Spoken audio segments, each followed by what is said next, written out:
Let's learn how to do a provisional cast on. For this knitting technique, you are going to need 2 colors of yarn, one for the provisional cast on, another color to practice for the body of the fabric, and you're going to need a crochet hook and a knitting needle in a similar size. I'm using about a 4mm knitting needle and a 4mm crochet hook for DK weight yarn. Let's get started. I've got 2 colors of yarn. I'm going to use my blue for the provisional cast on, and then the peach will be my main color for what I'm knitting for the project. So follow your pattern, or you could practice with me. So if the pattern says to cast on 100 stitches using a provisional cast on method, then make sure you cast on 100 stitches. I'm just going to cast on like 10 stitches. Start with the slip knot like this onto your crochet hook.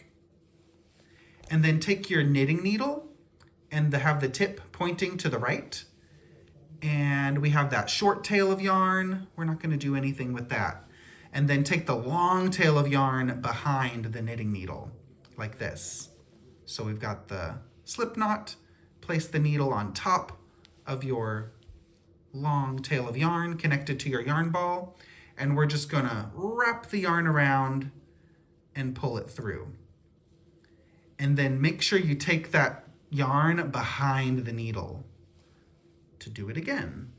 Wrap the yarn around and pull it through. Don't forget to move that yarn behind the needle each time. Now we have 3 stitches. Pop the yarn behind the needle. Pull it through. And do this for as many stitches as you need. So if you have to do 100 stitches, do this 100 times.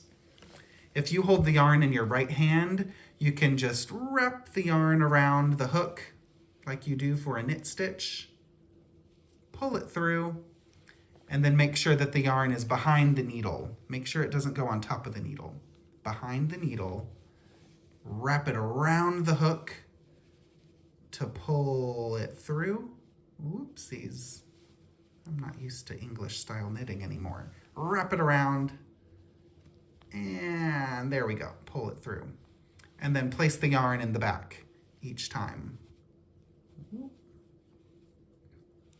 Oh, it slipped off. Okay, you get the point. Wrap it around and pull it through.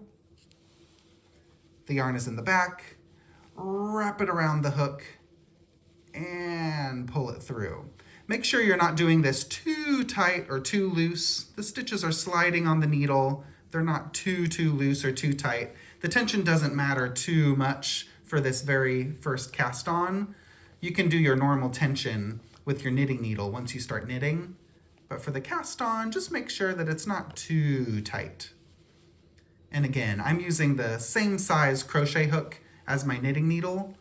I have a US 6 4mm needle, so I've got a 4mm crochet hook as well. Okay, that's enough. Once you've got the number of stitches you need to cast on, then just make a few single crochet chains like this. 1, 2, 3.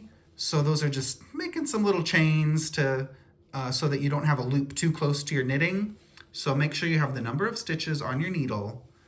You have just a few little crochet chains. You can pull on the yarn to make a really big loop and then just break that yarn, okay? Just let it hang out there. I pulled that really big loop just so that it doesn't accidentally come undone. So we've got a loose loop hanging out, and now continue to knit your pattern. So you might need to join to work in the round. And if you do that, then just join to work in the round like you normally would, or you might need to work flat. So again, the provisional cast on is with a contrasting color, the blue. Now I'm working the first row of my pattern, or the first round, with the color that I want to use for the brim of your hat, or for the collar of your sweater. So this is my main color. This is the color that is going to be knitted with. This blue color we're never going to see. We're going to take that out later, so that cast on color can be any bright color you like. we're gonna take it out, so we're never gonna see that color of blue. So now we're working with our main yarn. Once you've knitted some fabric or you've finished your project, whenever it's time to bind off or add some length to that provisional cast on, we need to put those stitches onto a new needle. So maybe you've already bound off your project, so you could just use your working needle, but I'm still going on some fabric, so my needle is in there. I'm gonna use a new needle. And you see that first stitch? Just get one strand, that first strand. Let's do, oh, this one right here. Do you see how it's making like a little happy face here?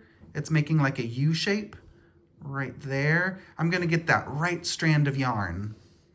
And then I'm gonna get every other strand of yarn. Whoop. So this is the right strand of yarn from this little U. Do you see that little U shape right there? I'm gonna get the right strand, and then I'm just gonna go into every other strand. And as I do that, there again, do you see that little U? Whoop, a little smiley face. Just get that right strand until you have every single stitch picked up.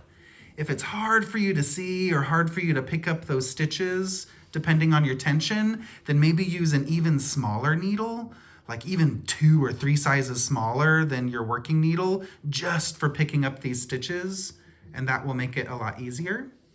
There's the final one.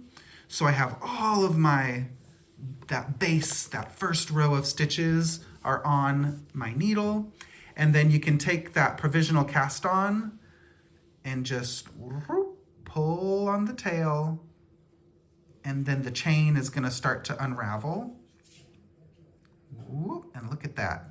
And as you unravel, just make sure that all of the stitches are on your needle. If you feel like you're dropping a stitch or missing one, then you could use a little stitch marker to rescue the stitch, or use your knitting needle to catch it.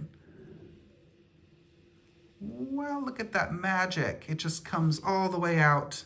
There's that original slip knot. And look at that. All of the stitches are safely on the needle. So now once they're on the needle, now look at this. Circular needles come in real handy because you can go from either side. So now you can knit and add length. You could add another color, you could add some ribbing, add length to your collar, make your sleeve longer. So now you can knit this direction, or if you're happy with the length of your project and the provisional cast on was just a safety measure to give you the opportunity to add more fabric, but if you don't want to, then you could just bind off. Just add a new strand of yarn, and you could just bind off or keep on knitting. I'm gonna add a little bit more length to this side. And then double check. I think how I inserted my needle, my stitches are mounted a bit backwards. So as I'm knitting, I'm gonna knit through the back loop here. Yeah, how I picked up my stitches, I mounted them a little bit backwards on my needle. So normally the stitches look like this, but mine were like this. So just pay attention and make sure you're knitting and purling depending on your pattern.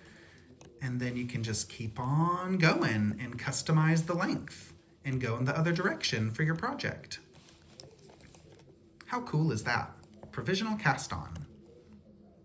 That provisional cast on method comes in real handy for all kinds of garments, socks, and hats. If you cast on your cuffs of your sweater, you could do that provisional cast on, knit your sleeve, and then later you have the opportunity to add length to your cuff to make it longer. Same goes for the collars of sweaters. Provisional cast on, knit your sweater, and then you have the opportunity to take out the provisional cast on and just bind off if you're happy, or knit that collar a little bit longer if you need a bit more length. So good to have this tip in your toolbox of knitting techniques. If you want some more tips and tricks, you can sign up for Westknits Workshops. Those are all at westknits.com, and there's a lot of topics from Westknits tips and tricks where I show all my favorite tutorials and cast on tidbits, and you can also learn how to design your own shawls, knit a dog sweater with me, or how to knit brioche. So check all those out at westknits.com, and I'll see you in the next video.